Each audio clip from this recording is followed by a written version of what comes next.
Welcome to the Weights and Plates podcast. I am Robert Santana. I am your host, along with Trent Jones, my co-host. Good evening, sir. Good evening. I'm sitting here about an hour ago here in Chattanooga, Tennessee. It was 42 degrees, and in a couple hours from now, it's going to be 3 degrees. And so I'm just really hoping, I'm just saying this. I am glad that the power is on right now and that I have central air and heating, and pray that stays the case for the next couple days. I pray for that too. But we have don't worry too much. We have backup like generators and stuff, so we'll be okay even if all goes south. I think you'll survive. We're I don't know. I think it's going to be like 40 here in a little bit. So your top is our bottom. Right. Well, on that note, Christmas is almost upon us. The end of the year is almost upon us. I can't believe it. And it's ridiculous, right? And so we thought we'd do a little episode today and talk about goals for next year. Yeah. We got a lot of stuff planned for January. It's going to be exciting. A lot of stuff we want to cover on the show that we want to dive into in great detail. But today, I think we want to keep it pretty simple and just talk about our goals for next year. And, just some thoughts about how you can set goals for next year. Yeah, I think that's a good way to end off the year. I think this is our last one of the year, right? Yeah, this will be our last one of the year. We'll see y'all again in January. Yeah. So, I'll start with you. Do you got any goals for next year? Oh, to live another year. That's a good start. Do you set goals? Let me even ask that. Do you set goals? General ones. I don't get super specific with it, or I might pick one thing that I'm fixated on. Like obviously I wanted to finish my PhD. So, my goal last year was to get that done this year. I got it done in December instead of July. July would have been nice, but, it took me to December. Done. You did it. Yeah. By the way, congratulations. Yeah, I can officially say it now, right? It's posted to the website? No. It said degrees do not post to your transcript for 10 to 14 days after the conferral date. But, the president of the university conferred my degree a week ago Monday. So a week and a half ago. All right, so that's pretty good. According to Christy, it's a verbal contract. So I guess I'm a doctor. Do you have video evidence of this, of the conferral? Yeah, I do. Okay, all right. So that's pretty solid. So I don't know. Today's day 10. So any day now it should post to my damn transcript. Okay, fantastic. Well, Dr. Santana. Yeah, as I shall refer to you, this episode and every episode hereafter. Do you set goals with your fitness? Is that something that you do nowadays? Did you used to do that, and has that changed over the years? I had numbers I used to chase, and after I deadlifted 500, I kind of stopped giving a shit. Yeah, sure. And every year I want to do more than the previous year. I guess right now my most measurable goal is I want to train upper body, bodybuilding style training for at least a year, ideally 2 years. So, it's measurable. I just, because I understand what training, you just got to show up, Right. That's why I don't like setting numbers. Like I want to gain X pounds of lean mass or put X pounds on my squat or deadlift, because that's hard to predict. There's so many things that go into that. But I do know how long it takes. So, I kind of set goals for I'm going to commit to this process for this length of time. And the way I look at it is I want to, get substantially bigger up top. And I've been in the weight room for, 20 years, over 20 years now, 24 years. I've been training seriously with barbells for the last 10.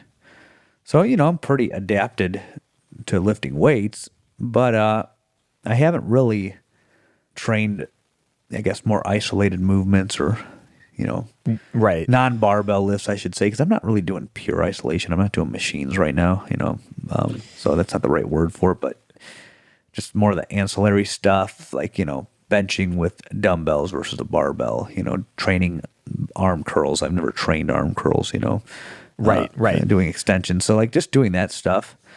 I'd like to do that for at least a year, preferably 2, because I think that's enough time to see it work. And I'm always trying to add, and we've talked about this in other episodes. I microload everything, so I think if I kind of take that approach and make sure I'm trying to add and train that way for a couple of years, I should see some changes. I've seen some rapid changes, as you would expect, some novice effect like changes in some areas, and that's been cool.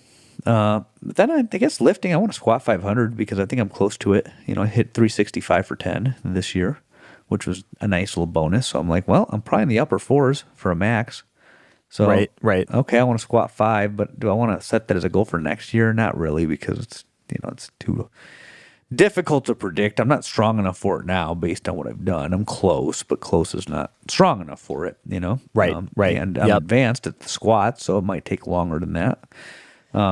But I'd like to squat 500. I have some financial goals I want to hit, but again, our economy's been upside down for the last few years, so I don't even want to set those because, right.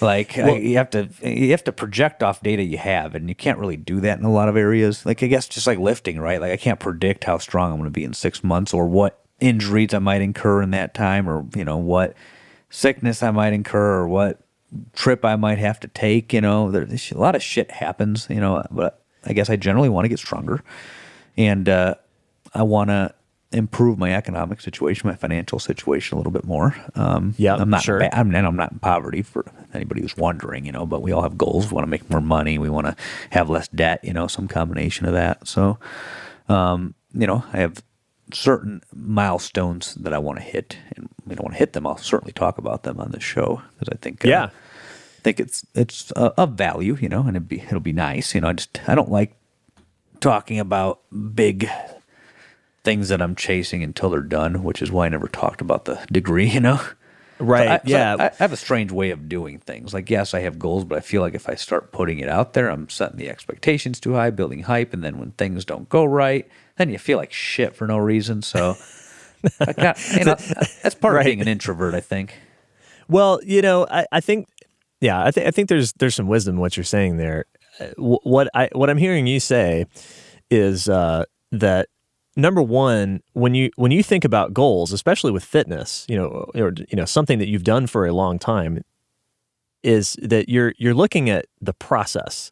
You're like, okay, I want to get bigger up top, but that there's a lot of factors that you really can't control that go into how big you're going to get. Mm-hmm. So instead of being like, oh, I want 20-inch biceps, you're just like, I want to commit to X amount of time of training in this new style for me, something that's new for me, and see where I get, right? And letting the process drive the goal setting rather than the result.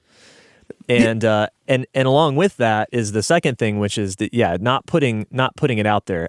There's this like stupid advice on the internet that I see all the time. That's like, you really like if you have a goal, like you should tell everyone about it because it's going to make you accountable to that goal. And then if you don't do it, you're going to have to face the face the disappointment and of all these people that you told you were going to do this thing and you didn't do it. Well, people do that all the time, and nobody cares because people do that all the time. Mm-hmm. Everybody's used to it. They're like, oh yeah, sure, cool. And so there's no accountability in doing that. And the second thing is, I think what happens is when you set these big, lofty, huge goals, and especially result-oriented goals, like I'm going to make this much money, or like I want to make whatever. There's two problems with that. Number one, they're way too easy to set. I want to squat 600 next year. I can say whatever number I want to. That's easy. I want to squat 750 next year. Okay. Great. There's no effort involved in like making the lofty goal. You can just throw whatever you want out there with no basis in reality, right? How achievable it is. Then the second problem is when you set these, when you tell everyone about your goal, you kind of get this little dopamine rush because you're imagining yourself at the finish line having achieved the thing that you're talking about. And it makes you feel good, and you're like, yeah, I'm going to do this. But it's not actually doing anything to get you towards that goal. No. It's giving you a little piece of the satisfaction of reaching the goal without actually doing anything whatsoever to advance you towards the goal. No. It's a bad psychological trap. It is. And the more you're talking about this, I'm starting to get a clearer idea of why I think this way. And a lot of it relates to training. Training and my experience in higher education. I started my freshman year in college in 2002, fall of '02. I was a class of '02 in high school. So now you know my age, people. I think everybody knows my age, though. What if you graduated high school at like 21? That'd be cool. I knew a guy who was 20 on my football team senior year. He had to get an exemption. Oh, 21 years old. I thought you meant 2021. No. Okay. I mean like 21 years old and graduating. No, I knew a guy on my football team. He had to get an exemption to play because he turned 20 during the school year. I think he was 20. Yeah, because you can't. Yeah. He like exceeded the age. But anyway. Yeah. So no, I graduated high school in 2002. I started my freshman year that fall, and I got my first degree, my bachelor's in Family and Consumer Sciences with a degree option in dietetics. I got that in 2008. And so it took me 6 academic school years to do that. And, back then, there was this pressure that, if you don't finish in 4 years, you're a loser or something like that, And I didn't care very much because I score well on standardized tests, but I hate school the way it's set up right now, Yeah, it's awful. This memorization, regurgitation thing. I mean, it's a whole nother topic, maybe for a different type of podcast, actually, but to kind of keep this focused on what we're talking about here. So, it was something, I had to really push myself to do this, and fortunately I have a good memory, so I can make it work that way. I just don't like making it work that way. It's not enjoyable. Let's just put it that way. Like, I was a straight A student in my master's. Once I kind of figured out what was needed of me, I made my brain work that way, but it was just, I had to put effort there. So it took me 6 academic years instead of 4, to graduate.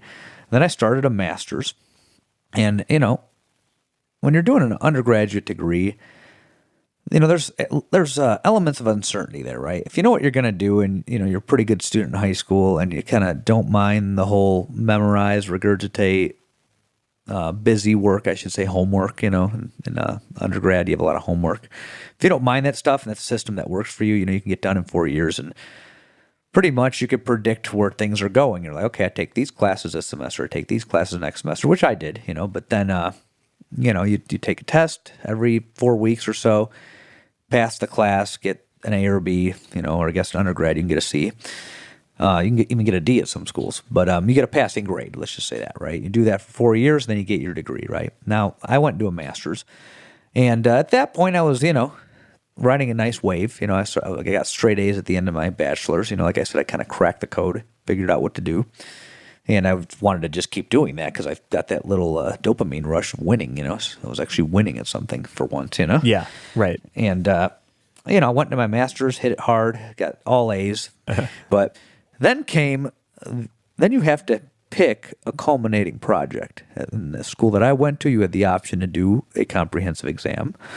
You had the option to do a special project. I forgot what they called that. You had a comprehensive exam, you had an internship, and then you had a thesis. Those were your 3 options at Western Illinois University for a kinesiology Master of Science in Kinesiology.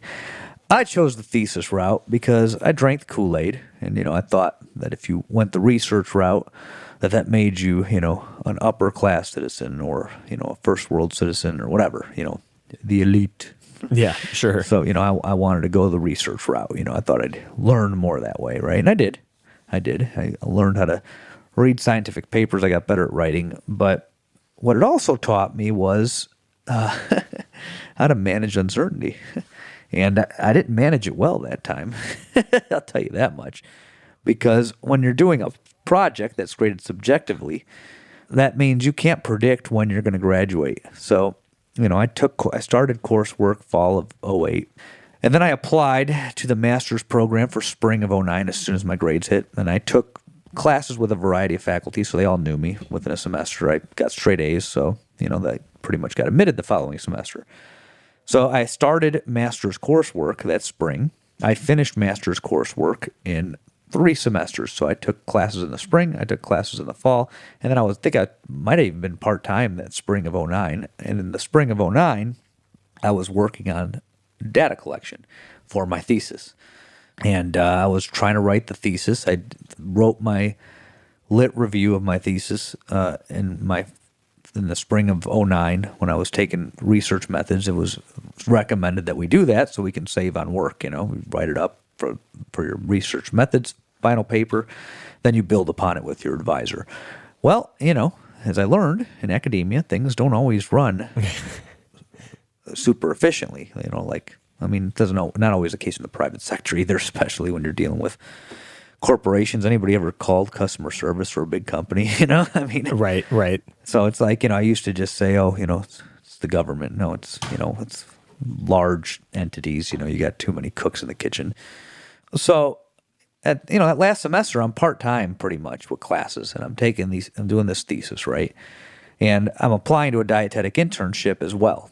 I got that master's, better grades, worked at the nursing home in the kitchen. I was a diet aide, and worked on a grant on campus with diabetics. So I did a lot of employee wellness and things like that.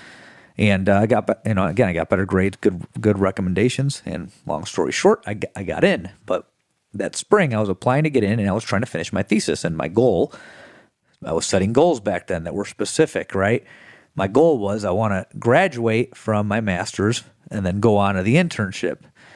Well, however, my master's depended on me training all these students. So we've tried to make it somewhat efficient. We used a weightlifting class, untrained college students. Don't you love it? Yep. We used a weightlifting class for my cohort, so I didn't have to go through recruitment. I didn't have to recruit random people from the community to do this study. I just used a class, and the class had a program assigned to them. There were barbell lifts in there because the professor who was in charge of that, he's more like us. At the time, he had a master's. Now he has a doctorate. And he's great, and he works out at a little dungeon gym that looks a lot like Rips. A lot of old powerlifting pictures up on the wall. Cool. And, they borrow a little room in the basement of a Salvation Army in town, and they teach people how to Olympic lift, power lift, strongman. So we had a good guy there that was putting all that stuff together. So the class had a reasonable program in there. So I was, doing a study, looking at, drinking protein shake versus eating food. That's for another episode, but just so you know what I was doing. So 9-week program, because that's about how many weeks there were where they were actually lifting in the class. And I had to collect all that data. Then I had to analyze all that data. Then I had to write up a discussion interpreting it, right? So that's kind of what a thesis entails. At that point, my lit review was done. I had all my background stuff done. My methods were done. I was carrying out the project. Well, think about the logistics of that, right? So I have to finish everybody out near the end of the semester. Then I got to do this whole write-up. So, as time starts progressing and we get this thing started, I realize this is probably going to spill into the summer, right? So I'm like, okay, internship starts in June. So maybe I could graduate by July, right? Well, no, that didn't happen either, because, you get revisions from your advisor. You don't really interact with the rest of your committee till the very end. And, I'd get revisions, but then I might not get more, I might revise it, send it back out, then not hear back for, a couple months, Right. And that's not uncharacteristic. That's pretty normal. These guys teach classes, they have meetings, they have, other projects they're on, they're busy people. So, going through, and, it's my first time writing a scientific paper like this that's very detailed. You have to go through every last, it's not like a journal article that you read, a peer-reviewed journal article. It's that times 10, you have to explain everything in extreme detail because there's no page limit, there's no word limit, Right. And they can ask you to explain anything in that document in detail. So that's why these things tend to be long. So, the spring comes and goes. Okay, I'm not finishing in the spring. All right, well, I'll finish in the summer maybe. Then my internship starts, and I'm in Iowa now. Now I'm in a different state. I'm 45 minutes away from the university in terms of where they placed me. So that worked out. But, I'd send out stuff. I wouldn't hear back for a while. Then I'd hear back, try to fix that, and then, okay, well, now we're getting into the fall, right? And I'm like, okay, December. It's going to be December, right? And then I'm like, I'm going to finish my internship in November, and then in December, I'll finish my thesis, then I'll take the RD exam, and everything will be great, right? So I finished my internship. I passed the RD exam as planned. I was pretty proficient at studying. Like, I knew what I needed to do to get a decent grade. So I took 3 weeks, and that worked. I took 3 weeks, I passed it, right? Well, what about the thesis, right? End of the semester's coming. I go there. I drive 4 hours to Macomb, Illinois, and I get there to defend this thing. And my other committee members are like, oh, no, he's not ready. He did this last section wrong and needs to be redone. And man, it was like you said earlier about you build up all this hype and get embarrassed. That was like the highest level of that. I'm like sitting there in the hallway, dressed up, ready to, give this presentation. And the other professor on my committee, who's a very good friend of mine, and he was 100% correct. He's like, this section is not written correctly. You need to compare and contrast studies and this and that, writing a discussion. I didn't know how to write a discussion, right? So, basically, if he wants to do it, he can do it, but then he's going to have to do this again, most likely, and we don't want to put him through that. So, I ended up going home, and I had to do the whole thing all over again. Well, not all over because I didn't do it, but I had to do the defense in May of that following spring of 2011. And now we're in 2010. So I finished my internship in November 2010. Then I tried to defend shortly after my thesis. Couldn't because of that. Got sent home, and then I ended up defending in April or May, and then I did the minor revisions I had, and I graduated in May of 2011. But the project had been done for a year. The data collection was done for a year, Right. Yep. I learned a very valuable lesson about goal setting, and that's that you can't. You can do whatever you want. I personally don't like setting outcome goals because there's so many things that can happen in the process that can delay the achievement of those goals. So that was the first time I experienced that, and that was in 2010, 2011, early 2011. Right. So to kind of bring it back home, same thing with. So let's bring it to lifting. We have a lifting audience. I wanted to pull 500, right?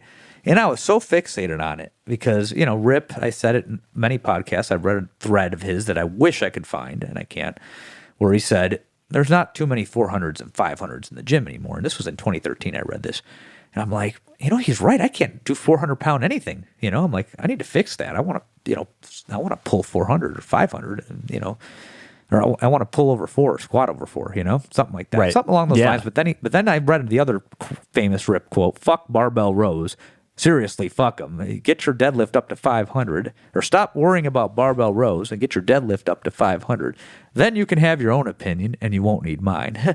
Right. And right. I read that and took that to heart, and I kept reading various threads and things that he was saying about 500 is not an incredibly heavy deadlift. In fact, he had mentioned somebody who was 70 who pulled 700 at a seminar, at my second seminar, the one in LA in January of 2014.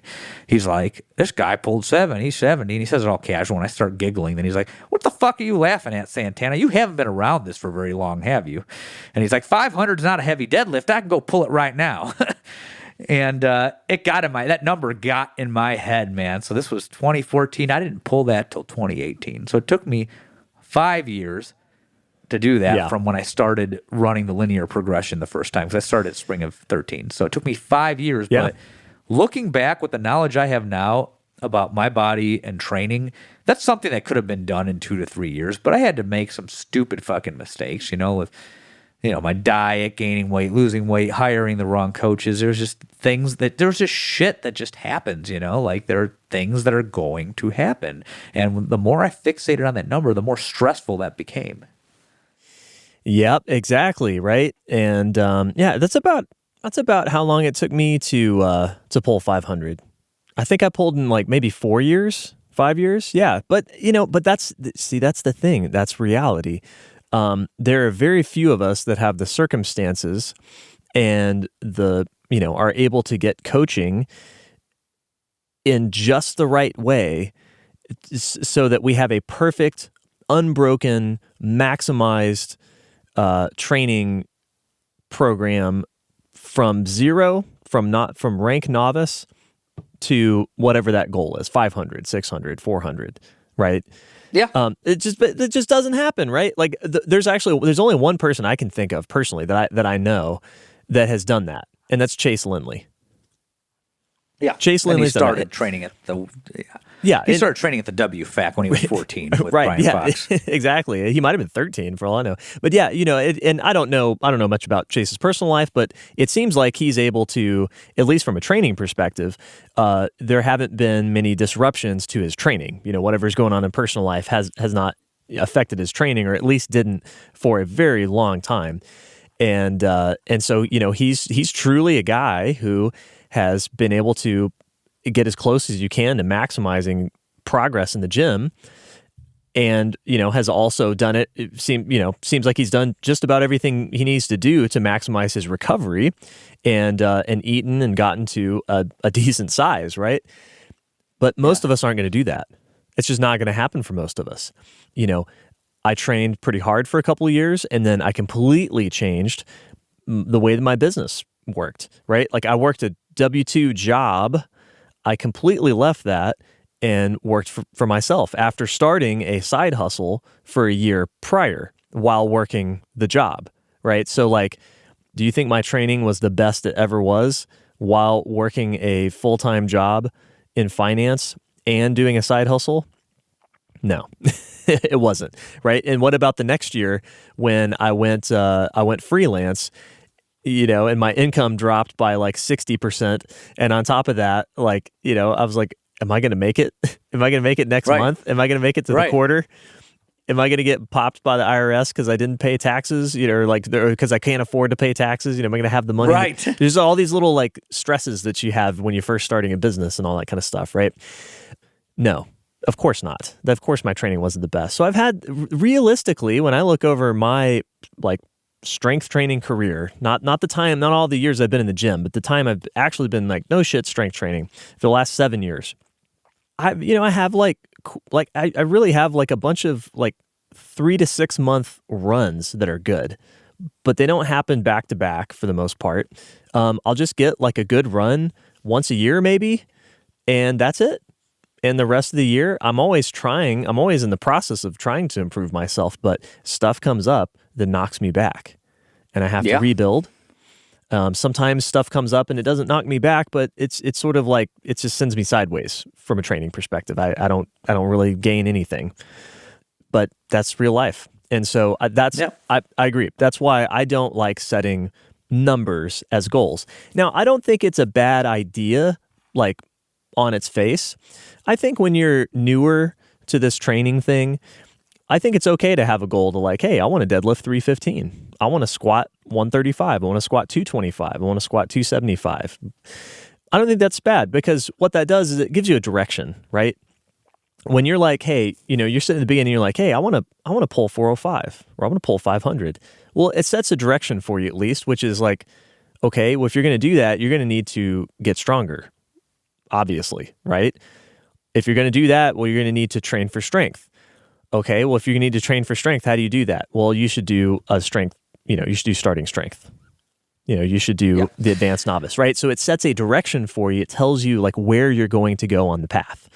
And I think that is useful in certain scenarios. But once you've been doing this for a little bit of time, once you get past that novice phase, advanced novice phase, intermediate phase, those numbers very quickly become distractions from the process. And I've found, as you've found, if you focus on the process and you refine the process and you try to make incremental improvements to your process, then you will see results. And the other thing is, if you set a number for yourself and you missed the number, but you improved, it kind of feels like a failure. Like, oh, damn, I didn't hit 500 this year. I only got 485. Yeah. Okay, exactly. But were you squatting 450 before? Are you not happy with 35-pound PR? You know what I mean? Like, and that's the problem with it. Yeah. I was going out of my mind trying to get to 500, man. It was crazy. Yeah. And, physiologically, sure, that could have been achieved in less time. But the thing is, we're not in a lab with, people prescribing us the perfect program and keeping all external conditions perfect and keeping your psychology perfect, Right. Well, let's say the psychology, that's another big part of it too, right? Like, are you always absolutely psyched to go and chase a number? No, like there's no way. You're not. And if you're like, yeah, man, every day I'm fucking psyched to crush it in the gym. Okay, great. But you're not going to be 5 years from now. You're not going to be 2 years from now. Okay. But okay, what are you going to do then? Here's what I will say. After I hit that was March 31st, 2018. I pulled 500 for the first time. I'm like, okay, that's done. Well, I guess I got to, reset and do some weight and add some more next week. And my mentality has pretty much stayed there ever since because I had no goals after that. I pressed over 200 at that point, which was plenty for me. I didn't think I'd get to 225, so I didn't care. But I pressed over 200. I was over body weight, so that was fine. I'd squatted 420. 420. Rip claimed it was high. Okay, Rip says it's high, but I did squat 405 clean. And that's all I wanted there. I just wanted to squat 405, so I was there. And I didn't really care about the bench, like I wanted a 300 bench, but I don't know. I didn't care that much, and I thought it would eventually happen. I just didn't care. The bench had been stuck pretty bad to the point where I just accepted it. I'm just like, okay, whatever. I got 290, 295 with a little bit of a bridge, but, so from that point forward, I was like, okay, I got to build a business. I got to get this school thing figured out. I was still in the first program at the time. I wanted to, put my focus on that, and I did. Then I opened the gym and I did that. But through all that, my only goal was to show up and try to do a little bit more and try to do a little bit more. And I just kept doing that. And something interesting happened. And, in at the end of 2019, I tripled 405 on the squat, which was kind of crazy because it was more than one rep, Yeah. I'm like, holy shit, I did 4 plates for more than one rep. And, I'd forgotten about it till like a few months ago. I was looking through my phone and I'm like, oh yeah, I did do multiple reps in 2019. I didn't remember that. So that happened, right? I'm like, oh, I'm still getting stronger. Okay, cool, right? That was in the midst of opening the gym and showing up less, actually. So what was happening was I was recovering because I'd been, leading up to 500, I was overtraining volume for a big chunk of that time. Yeah. Then later after 500, because I was stronger, and now I was overtraining intensity. I couldn't handle the intensity that I used to be able to handle because my capability was higher. So when I opened the gym, I was, skipping workouts often, Right. But I always got at least 2 a week, and I always got 1 squat and 1 deadlift in the same week, And, the deadlift went up, the squat went up, and it was pretty interesting. I'm like, okay, well, this is interesting. So I think at the end of 2019, I pulled 515 or something, or was that 2020? Maybe that was 2020. Either way, I tripled 405 on the squat. Then 2020 happened, and I'm positive that year I pressed 220. I'm like, cool, I pressed 100 kilos. And I didn't expect that. Then I fast forward sometime that year or last year, I was on a roll, and I think I tripled 205 or something, or 200. And I'm like, oh shit. I'm like, I could probably get 225 on this damn thing if I, get my programming right, for these singles. Yeah. And I couldn't get, I got 215. That went, then I couldn't get past 215, and I'm like, what the fuck do I do here? Okay, something's up. I have to unlock this thing. It's locked up somewhere, but it's there. The strength is there. I was certain of this, and I have the knowledge, right? So I'm like, let's pin press instead of press for my intensity for a few weeks. So 3 weeks, I just ran that up till I got to an all-out max on the pin press, and I did 255. And I'm like, if I can lock 255 out for my forehead, I could do 30 pounds less from the start, for sure. Yeah. So then the following week, because that 255, I barely got it up, right? But I locked it out. I'm like, all right, next week, I'm going to try to max out again. Threw it up, got it, 225, locked it out. Then I was like, holy shit. I'm like, I did not expect to fucking press 2 plates. I was 180 pounds at the time, Yeah. I did not expect to do that. But I'm like, so that's fucking cool, right? So, I took that, and I'm like, if I can get more, I get more. If not, I'm just going to keep showing up. And then I kept showing up. My weight kept creeping up. As you know, I cut at the end of last year, finished that up early this year. And by the end of last year, before I, had a mild tweak in my adductor, I tripled to over 200 on the press again. And I set a 5-rep PR. I hit 192 or 195, 192 and a half for 5. That was a PR for me, 2.5 pound PR. Yep. And I was probably primed to hit 230 or over 230. And then it didn't work out. And I forgot about it. I just didn't care because I'm like, oh, adductor's tweaked. Okay, that means weight comes off, work it back up. And by the way, people, when you get strong past a certain threshold, it all feels heavy, It's not fun anymore, it's fun and you enjoy it, but it's not fun in the sense of, oh my God, I feel so great. It's fucking heavy and miserable. No. Yeah, it gets... somebody asked Rip, Somebody asked Rip the other day about what do you do for fun besides training? He's like, I don't train for fun. Training ain't fun. Right, yeah. So, When I tweaked my adductor, it was very different than if I tweaked my adductor when I was chasing 500. I would have been so pissed because it's like, now I can't hit my goal. But this time I'm like, oh, cool. I get to go down to 275 now. Right. So, I know. I've gotten to that point where it's just like when I have to like LP because I get, knocked off for, 3 or 4 weeks at a time. I'm like, oh, yes, 275. So here's what's interesting. So I added, started 275. I'm like, I'm going to go up by 5 pounds this entire time while I'm cutting. I've told that story before, so I'm not going to go into that because I don't want it to get back up there anytime soon. So long story short, while in a calorie deficit, my PR set of 10 was 340 before all this happened. So I hit that, and I'm like, all right, let's go 345. Shit, I hit that. Okay, let's go 350. I hit that. Then I'm texting Meningel, and he's like, dude, you're probably good for 475 on that squat. And I'm like thinking about it. I'm like, holy shit, he's right. My squat has probably went up. So next week, 355, then 360. Then I kept missing 365. I've talked about this. I reset. At this point, I'm eating more calories, by the way. I reset the lift, worked back up over a couple months or a month and a half, and then I hit 365 for 10, I think 2 months ago. But by that point, I'm like, okay, I'm close to 500. So now, again, I'm setting a goal, right? I haven't set any lifting goals in a long time. Not since I thought I could hit 225 2 years ago. And I'm like, okay, I want to hit 225. I think it's there. Yeah. So now the same thing happened. I'm like, I think 500 is possible for me. I'm 38. I just squatted 365 for a clean set of 10. So I could probably hit 500 in a couple of years or so, maybe next year if I'm lucky, But I think 500 is in my future if I stay healthy. So now I have the goal for a 500 squat, which is still fucking insane to me. But it's just one of those things, right? I hit a milestone without really thinking about it. All I was doing was showing up and trying to add and doing that over time, right? Something goes wrong, right. I reset, I try that again, right? So now I'm seeing that it's within the realm of possibility, so it's now realistic. Before it felt unrealistic, so I didn't think about that. But now I'm like, okay, I want to squat 500, and then I want to train leg day. Right. I'm not doing a leg day until, It's my theory, by the way, that all lifters become bodybuilders eventually. You kind of have to. You kind of have to at some point. You either retire or you become a bodybuilder. Let me put it that way. There's some guys who just straight up retire.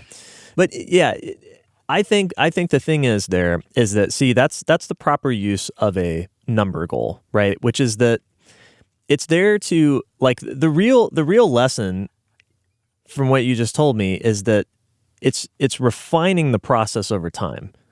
That's where the process goal it comes into play versus the number goal, because the number goal just came into play, and this is after years and years of squatting past 405, right? The first time you hit 405. And so that's the thing, right? It's not that I'm not saying you just because yes, absolutely. Keep showing up, consistency, that is the number one thing that will drive progress for you. You have to keep showing up. And if you just do that, even if your programming sucks, frankly, you're going to make some progress.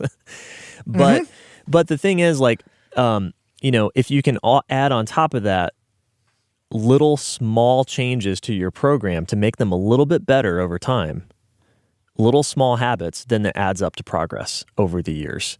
Absolutely. And it's little things like you're talking about. Like you figured out at some point how to periodize and do that efficiently, and then how to peak yourself, right, for heavier doubles, triples, singles. Okay, well, that's going to be a little unique to everyone, especially for someone who's advanced, how that process works. I'm finding doing a bunch of 8s and 5s, it's not translating very well for me into heavy singles, doubles, triples. Probably that's just that's probably more of a recovery thing for me, not a programming thing, but that's something I'm going to have to learn to figure out. So that's the thing, learning how to dial that in for you has yielded benefits over time. So I think that's what I think about when I think about goals is small incremental things that you can do to your habits and your process. And they really are small. One of my goals for next year, this is a health goal, it's not a training goal, it's a health goal, is to floss every day. I didn't floss every day this last year. I've had some dental work done, and I'm like, I really, my teeth are in fairly good shape, but I'm at the age now where it's like I can't ignore them. I can't be bad about this stuff if I want to avoid, serious dental work in the future. I also broke a tooth this year. I didn't actually break a tooth. I thought I did. It was just a really shitty filling that popped out. But I thought I broke a tooth, and it freaked me out for a little bit until the dentist was like, "Oh yeah, it's just a filling. We just fix that in no time." But it kind of freaked me out, and I was like, "Oh no, this is like, are my teeth falling apart?" Anyway, point being, I want to floss every day. That's a goal. That's it. That's it. Yeah. I started that this year. Just one tiny habit. And you know what? That's hard enough for most people to do. It's actually a pretty pretty lofty goal when you really think about it. But that's one of the things I want to do. And so, so that's the thing. I'm not aiming for any sort of like outcome with my teeth. I just want to add that little habit. And I know that will yield better health down the road. So anyway, I hope that's been helpful for y'all. So as you're thinking about your own goals next year, it's okay to set a number, right? That's okay. It's fun, but like the number is the least important part here. Okay? Don't spend a lot of time about it. Don't tell everybody what you want to do. If you have to write it down somewhere, don't make a poster, just write it down. Make a little list. And then spend your time thinking about how you're going to do that. Right? What are you going to do differently to get to that goal? What's one little habit that you're going to change? So, if you've been doing novice linear progression and you crush your squats, you crush your press, you crush your bench, but your deadlift is always kind of a little like, I don't know. You don't put 100% effort into it because it's at the end of the day. Well, this is a process improvement you can make. What are you going to do to make that deadlift better? Okay. Maybe put it at the start of the workout. I don't know. But that's where it's going to get you to your goal, is the process. Yeah. Showing up is the foundation of all this shit. Yeah. You can have a goal, number goal or whatever you want to call it. Let's just use number goal in mind. But then, anticipate a bunch of shit and think of a timeline. And then add a buffer to that. I commit to timelines now more than I do number goals. Like, I have some financial goals in mind, right? And, I probably have a timeline that I'm committed to, but like I'm going to put in this much effort, then reassess. That's what I mean by that. Because I can easily say, I want to make this much money or cut this much debt by X amount of months. That's not what I mean by that. What I mean is I'm going to expend effort towards this little by little for, this many years and see where I'm at, And that's kind of what I said about my lifting goals. Like I want to train my upper body like a bodybuilder, not exactly like a bodybuilder, but, just more volume, more isolated movements, whatever you want to call it, right?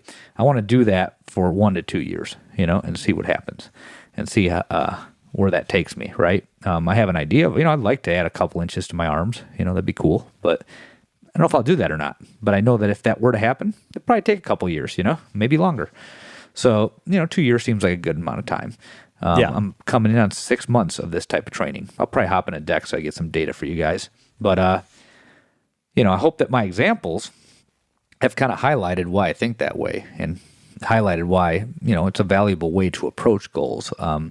You have your goal, and then you have, a theoretical timeline for a perfect world scenario. But then odds are you're not going to have anything close to a perfect world scenario. So you have to probably double that timeline, So decide how long you want to commit, and then commit to that and see what outcome you get from that, right? So if you're willing to block off 2 years to train, but don't get married to hitting a certain result in those 2 years. And let the process deliver what the process delivers, and then evaluate from there if you want to keep training. So let's say that, okay, you want a big deadlift. You want 500 deadlift. Let's say you're like me 10 years ago, right?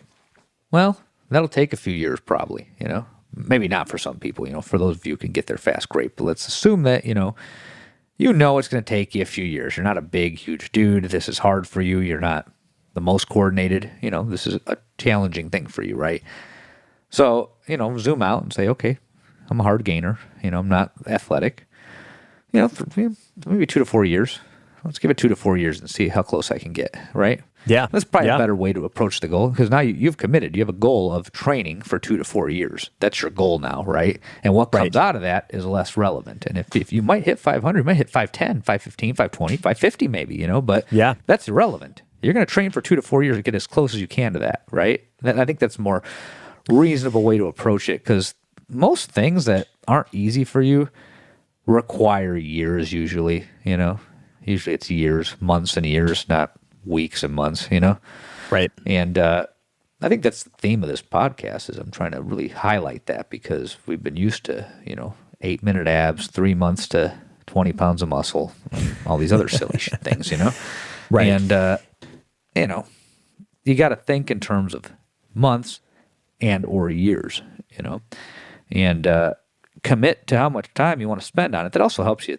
evaluate whether it's that important to you, because we only have so many years on this planet. You want to spend them training. I did, and I still do. So it makes sense for me. So, that's the nugget of knowledge I leave. And I hope my examples from my own experience kind of give you some perspective on how to set your own goals. Yeah, absolutely. Absolutely. Well, I hope that gives you something to think about for 2023. We've got just a few days left this year. Thank you very much for listening this year. We really appreciate it. Thanks for letting us into your ear holes and taking up some of your valuable time in the day. And we hope you got something good from this podcast. We've got a lot of, I think, some pretty interesting topics lined up for January. We're going to really kind of hammer down on some of the, we get a lot of questions about the guy or the girl who is skinny fat. It falls in the skinny fat category, right? And how do you navigate that challenge of gaining muscle, getting leaner, looking better, when you're not coming from a standpoint of like being really skinny and needing to do GOMAD, or being quite overweight and needing to lose a bunch of weight, right? So if you're not in those scenarios, like, what do? It's kind of a challenging thing, and there's not enough information out there. So we want to really dive into that much deeper next year, and we'll see where else the podcast goes. But thank you so much for tuning in this year and letting us in your ear holes. Yeah, we will close out on that note. All right. Thank you for tuning in to the Weights and Plates podcast. We appreciate all your support this year and in the past. It is the end of the year, so Merry Christmas, Happy New Year's, and Happy Holidays to those of you who do not celebrate Christmas or New Year's. You can find me at Instagram, _Robert_Santana. You can find the gym at weights _ and _ plates. Fuck the guy who still has a single underscore. And I'll go all the way to Trent this time. http://www.weightsandplates.com. There we go. All right. Well, you know where to find me at marmalade_cream. And you can also, if you're interested in training, you can email me jonesbarbellclub@gmail.com. I'm getting pretty full for the beginning of the year in 2023. I take very limited in-person bookings, but if you're interested in some in-person coaching or online coaching, where I still have a couple slots available, you can go there, jonesbarbellclub@gmail.com. All right, folks, we will see you on the other side of 2023.